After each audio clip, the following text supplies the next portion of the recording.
Eh bien bonjour, bonsoir à tous et bienvenue dans cette nouvelle vidéo qui va parler du deuxième cours magistral de neuropharmacologie. Alors dans cette vidéo, j'ai décidé de mélanger un peu le cours magistral avec le TD. J'ai trouvé ça pertinent et ça pourrait permettre de mieux comprendre. Donc, sur ce, je commence tout de suite la vidéo. Par abus de langage, le stress peut être vu comme à la fois la cause et la conséquence.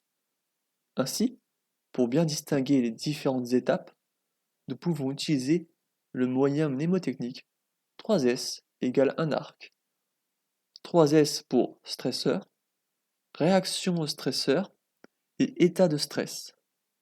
L'arc est un acronyme pour désigner l'action du stresseur sur l'organisme, la réaction de l'organisme face à ce stresseur et les conséquences de cette réaction. Bien évidemment, la perception sensorielle et le traitement cognitif du stresseur sont indispensables pour pouvoir y réagir. On peut décrire le stresseur comme tout événement qui a perturbé l'environnement intrinsèque du sujet. Il peut donc être de nature biologique, psychologique ou encore environnementale. Cela rappelle l'approche biopsychosociale. Ce stresseur est un stimulus qui vient générer une gêne ou un inconfort, ce qui est finalement totalement subjectif. Ainsi, le stresseur d'un individu peut ne pas l'être pour un autre. Si l'homéostasie, c'est-à-dire l'équilibre intrinsèque du sujet, est perturbé, l'organisme va tout faire pour retrouver un état stable. Cela est valable dans des échelles plus petites, que ce soit pour une cellule ou un organe. Il ou elle essaiera toujours de revenir à son état stable initial. La réaction du stresseur possède un nom, le syndrome général d'adaptation. Ce nom réfère au caractère non spécifique de cette réaction qui entraîne, quand on l'observe, deux conséquences principales, la fuite ou le combat. Là, je parle d'expériences qui ont été effectuées sur des animaux, et on voit que si on les met face à un stresseur et qu'ils le perçoivent bien, ils auront tendance soit à fuir, soit à combattre. Alors, un état de freeze viendra compléter les conséquences, équivalent à un état de sidération. Ce syndrome général d'adaptation possède trois phases chronologiques. Une première phase d'alerte, qui nécessite de percevoir le stresseur. Donc, dans l'exemple qu'on a vu en cours, c'était par exemple entendre le son d'un moustique. Une phase de résistance au stresseur. Dans l'exemple vu en cours, c'est la tentative de tuer le moustique qui nous casse les oreilles. Et pour finir, une phase d'épuisement qui n'est pas toujours présente, heureusement, c'est tout simplement quand nous avons perdu toutes nos ressources disponibles et que nous n'avons pas réussi à correctement nous adapter face au stresseur. Alors ici, nous avons pour but de repérer les substrats chimiques et anatomiques responsables de cette réaction au stresseur, au travers d'un principal système biologique. Alors j'ai mis deux, mais en fait il y a un système biologique composé de deux voies principales. La première est une voie neurocrine et la seconde est une voie neuroendocrine. Et je propose tout de suite qu'on aille vers la voie neurocrine.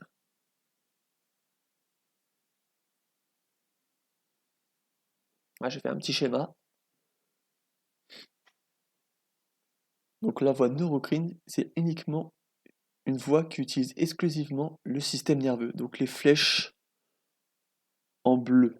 Alors, ouais, ça a l'air d'être bleu. Donc, c'est la partie en fait à droite. Donc, on commence par l'hypothalamus qui, une fois qu'il a reçu un message jugé comme urgent d'agir, donc une fois une fois que l'hypothalamus a reçu l'information qu'il y avait un stresseur et qu'il fallait agir urgemment, cet hypothalamus va produire de la corticolibérine que nous abrégeons CRH. Pour ce qui est de la voie de droite, donc la voie neurocrine, cette corticolibérine va atteindre le locus le locus coeruleus. Donc c'est un noyau situé dans le mésencéphale qui, à son tour, après avoir reçu cette corticolibérine, va produire de la noradrénaline.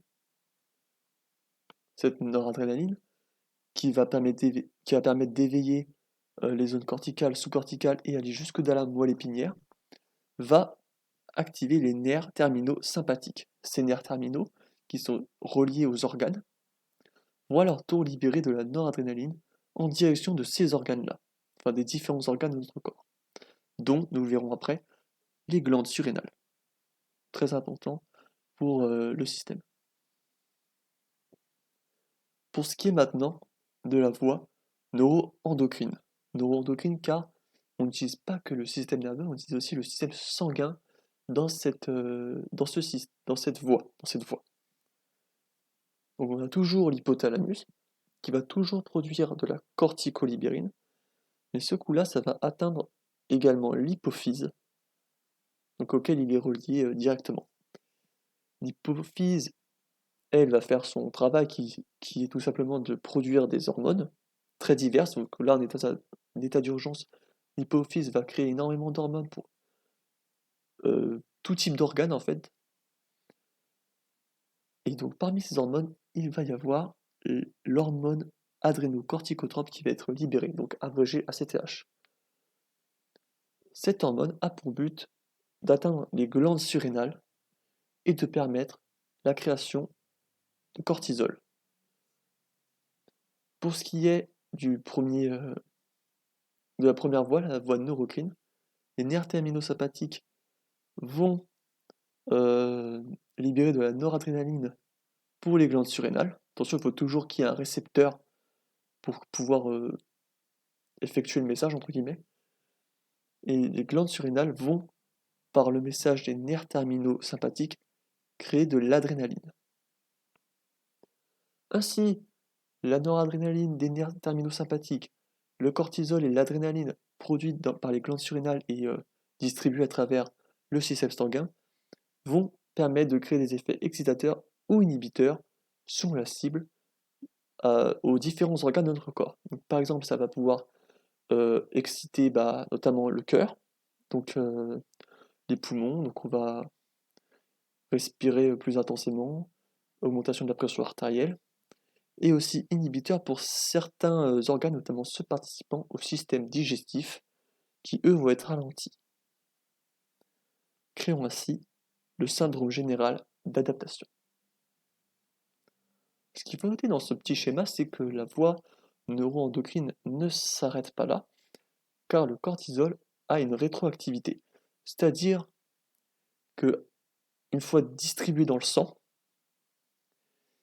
il va envoyer un message aux glandes surrénales, à l'hypophyse et à l'hypothalamus de réduire ce qu'ils produisent. Donc en gros, le cortisol va envoyer un message aux glandes surrénales. Bien évidemment, il faut toujours qu'il y ait le bon récepteur, que ça se mette, qu'il y ait bien le récepteur. Et donc, il va inciter à produire moins de cortisol. Pour ce qui est de l'hypophyse, il va inciter à limiter la production d'hormones adrénocorticotropes. Et pour l'hypothalamus, le cortisol va inciter à réduire la quantité de corticolibérine libérée. Donc, là, nous avons vu, hop, j'ai un petit peu le dézoomé, principal système responsable du stress, avec la petite légende.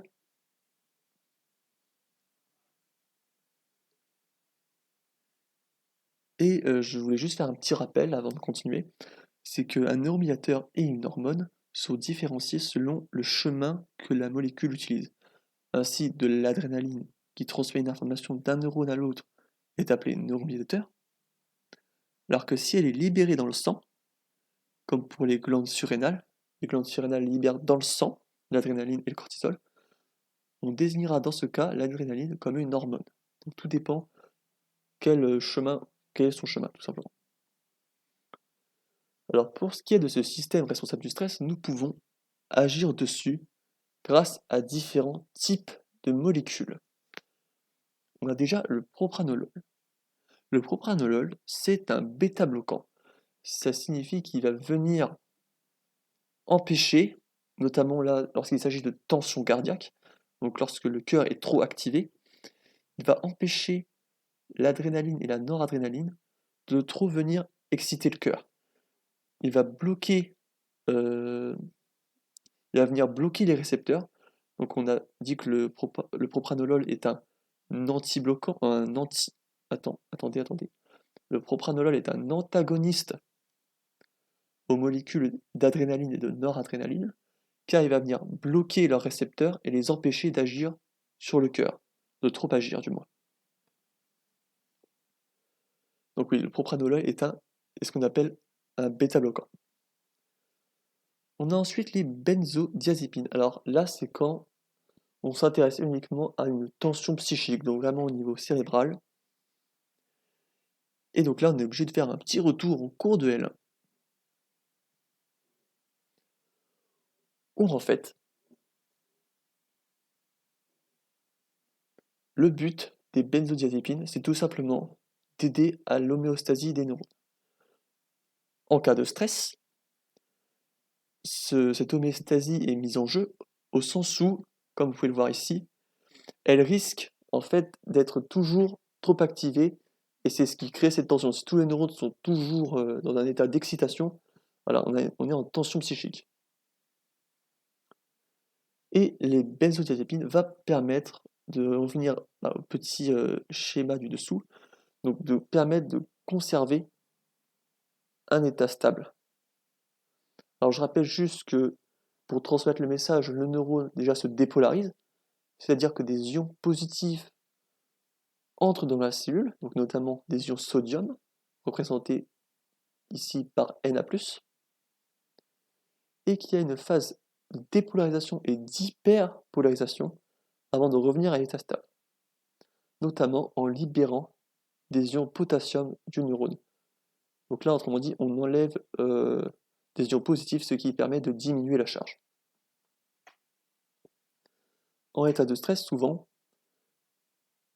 il y a parfois une insuffisance au niveau de la dépolarisation et de l'hyperpolarisation.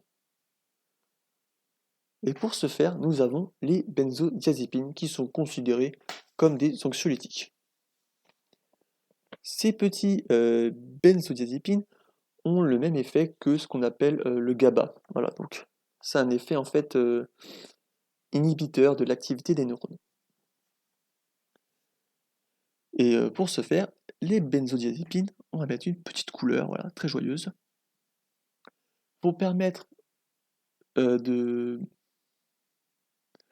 en s'activant le long d'une, je sais plus qu'on appelle ça, je sais plus le nom, c'est la porte d'entrée en fait, là où les différentes molécules les différents atomes peuvent rentrer, les différents ions ici. Autrement dit, le benzodiazépine va pouvoir permettre une ouverture pour les ions chlorures. Ainsi, on a les ions chlorures qui vont pouvoir rentrer et les ions chlorures sont négatifs. Ce qui signifie que ça va ajouter une charge négative dans le neurone. Ainsi, comme il est illustré ici, le neurone retrouve un état stable et de cette façon-là, il n'est pas constamment en état d'excitation.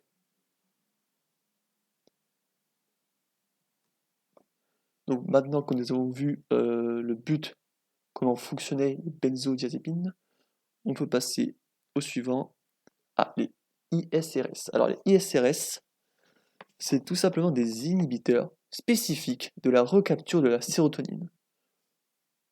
Alors la sérotonine, elle permet d'inhiber l'activité des neurones. Donc autrement dit, elle permet un état de calme. Voilà, ça permet d'inhiber l'activation cérébrale, dit de façon un peu grossière. Donc en fait, ces inhibiteurs vont empêcher la recapture de la sérotonine. Ainsi, il y aura plus de sérotonine que normalement dans le cerveau, ce qui va permettre, avec ce surplus de sérotonine, de venir contrebalancer et d'agir sur tout simplement la suractivité neuronale. J'espère que c'était clair. Ah oui, puis pour finir, on a des médicaments qui sont agonistes ou antagonistes aux catécholamines. Alors les catécholamines, c'est une famille de euh, molécules qui regroupent tout simplement, je cherche, voilà, ici, euh, l'adrénaline, la noradrénaline et aussi la dopamine. Donc ce sont des catécholamines. Donc on a des médicaments qui vont venir tout simplement euh, empêcher leur bon fonctionnement.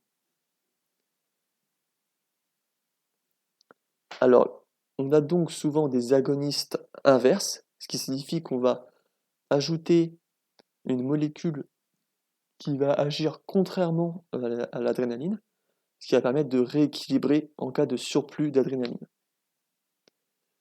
Et les antagonistes, comme pour le propranolol, vont venir bloquer les récepteurs et ainsi limiter l'impact de l'adrénaline ou enfin des catécholamines en général. Le but de tous ces médicaments, c'est bien évidemment de réduire le stress. Voilà. Alors, après, on peut se poser la question, pourquoi on essaierait de lutter contre ce système biologique qui est fait pour nous adapter? C'est-à-dire, à la base, le stress, c'est quelque chose de normal, inéchappable, qui est fait pour qu'on puisse tout simplement s'adapter et créer pour notre survie, tout simplement. Alors, pourquoi? Eh bien, on va y répondre tout de suite. L'activation de toutes nos ressources peut avoir un impact sur notre état de santé. Donc, je rappelle, nos ressources sont bien évidemment activées. Donc, libération de nos ressources, notamment le cortisol euh, qui est reçu par le foie et qui permet la libération de glucose, par exemple. Je poursuis. Où est-ce que j'en étais? Ah oui. Donc voilà, donc on n'a pas des ressources illimitées dans notre corps. Donc ça peut avoir un impact sur notre état de santé. Alors notamment si l'adaptation proposée pour résister au stresseur n'est pas efficace. Alors, on peut prendre l'exemple de l'hypophyse, parce que l'hypophyse, comme je l'ai dit tout à l'heure, il ne produit pas que de l'ACTH, il produit énormément d'hormones qui vont avoir des impacts sur énormément d'organes. Donc par exemple,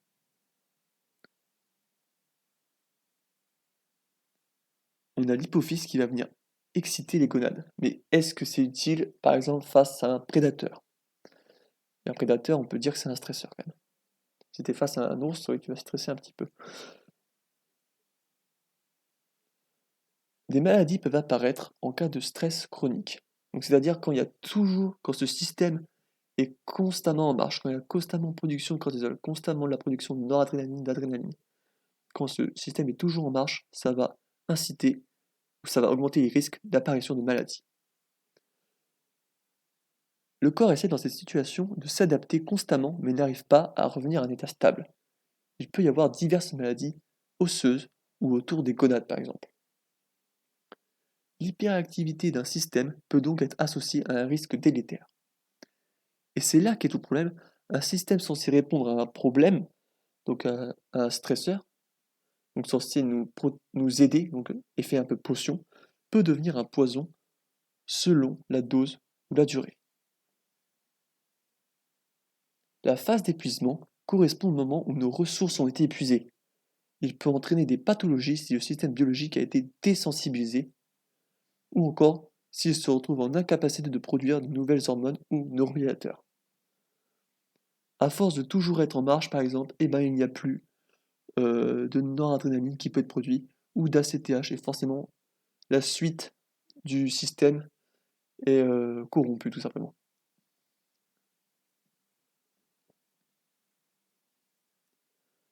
Alors maintenant, on va s'intéresser à la nosographie du stress. C'est vraiment la classification, la description de différentes maladies liées au stress. Un type de stress a été décrit et classifié. Le trouble du stress post-traumatique, qu'on abrège PTSD, version anglaise. Il apparaît lorsqu'un individu a été en contact d'un stresseur dit aigu. Souvent, ce stresseur est perçu comme menaçant pour l'intégrité physique, psychologique, voire la vie de l'individu. Nous pouvons être la cible de stresseurs mais aussi témoin pour pouvoir être dans cet état. Par exemple, il suffit qu'on voit, bah, il y avait l'exemple, enfin, il suffit qu'on soit témoin d'une scène traumatisante pour être traumatisé, quoi. Où est-ce que j'en étais? Ah oui. Ici, l'état de stress devient chronique, c'est-à-dire qu'il dure plus de 3 semaines. Des psychologues ont déjà été traumatisés par des accidents graves où ils ont dû intervenir. Alors, en cours, on avait cité l'exemple d'un accident d'avion qui avait eu lieu dans les Alpes. Face à une multitude de nouveaux troubles découverts et classifiés, le pharmacologue essaye de suivre la cadence, mais de nouveaux troubles découverts se multiplient plus vite que les nouveaux médicaments. Ainsi, pour le PTSD, on peut donner des hypotenseurs sous la forme d'agonistes inverses de l'adrénaline ou des alpha-bloquants qui viennent s'interposer entre l'adrénaline et ses récepteurs. Donc, on parle ici d'antagonistes de l'adrénaline et d'un rôle d'anti-hypertenseur. Donc, comme d'habitude, le but, quand on a un stress post-traumatique, c'est de limiter le surplus d'adrénaline, de limiter les effets. Donc, l'hypervigilance, tension musculaire, toujours palpitation. On essaye de limiter ça, donc soit avec des hypotenseurs, soit avec des antihypertenseurs, donc tout simplement des alpha-bloquants. On a ensuite le syndrome de stress aigu intense, qui peut aussi être délétère pour l'individu. On peut citer l'exemple du nombre de consultations pour arrêt cardiaque qui a augmenté suite aux informations qui sont venues parler de l'attentat du Bataclan. Ouais, c'est pas ouf. La correction automatique est pas ouf, hein. Donc autrement dit, on a appris à la télé qu'il y a eu l'attentat du Bataclan, 2015 il me semble. Là, hop, plein de gens se sont mis à stresser d'un coup parce que peut-être qu'ils avaient un enfant là-bas. Trop de stress, arrêt cardiaque. À cause en particulier de l'adrénaline en trop forte dose et de la noradrénaline qui est libérée et qui le cœur reçoit trop, enfin il est trop excité quoi. Alors un séisme à Los Angeles a aussi provoqué 125 morts d'arrêt cardiaque à cause de la réaction trop intense au stresseur. En même temps, quand tu sais qu'il va y avoir un séisme, voilà, c'est normal que là ça s'emballe un peu, hein. Un petit peu peur pour ta vie, c'est normal.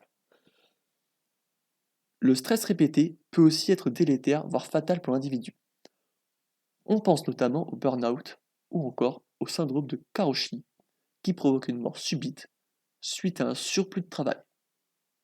Effectivement, des répercussions seront forcément présentes dès qu'on ne répond pas très bien à nos besoins vitaux. Manger, boire et dormir. Donc, ça c'est souvent au Japon. Ils travaillent tellement les Japonais, ou enfin souvent, ouais, c'est souvent ça dans les pays asiatiques, ils travaillent énormément, à un point où parfois ils peuvent même pas suffisamment dormir. Voilà, parce que normalement, pour bien dormir, il faut au moins dormir 7 heures par nuit, quoi. Et là, forcément, dès qu'il y a les besoins vitaux qui sont mis en péril, forcément derrière, ça va pas bien aller. Alors ainsi, une nouvelle catégorie de maladies a été créée pour regrouper principalement ceux précédemment cités, les troubles de l'adaptation. Ces divers troubles peuvent apporter des problèmes cardiovasculaires et immunitaires, mais aussi de l'ostéoporose, c'est-à-dire quand l'os se fragilise car il y a trop d'eau à l'intérieur, et de la fibromyalgie, c'est tout simplement quand il y a des douleurs constantes, donc des douleurs chroniques au niveau musculaire. Alors pour finir son cours, on va faire une petite conclusion. On peut finalement dire que ce n'est pas l'état de stress qui engendre une pathologie, mais la mauvaise adaptation chronique apportée par l'organisme. La poursuite de cette mauvaise adaptation jusqu'à l'épuisement risque derrière de fragiliser l'organisme et provoquer de diverses pathologies. Une réaction courte mais trop excessive peut aussi être néfaste, voire létale sur le coup. D'où la phrase hyper importante à retenir: rien n'est poison, tout est poison, c'est la dose qui fait le poison. Sur ce, je vous dis à bientôt, peut-être une nouvelle vidéo. Je pense que cette vidéo était pas 24 minutes, ah oui. Bon ben, sur ce, je vous laisse, et puis je vous souhaite une bonne continuation dans vos révisions, et à bientôt.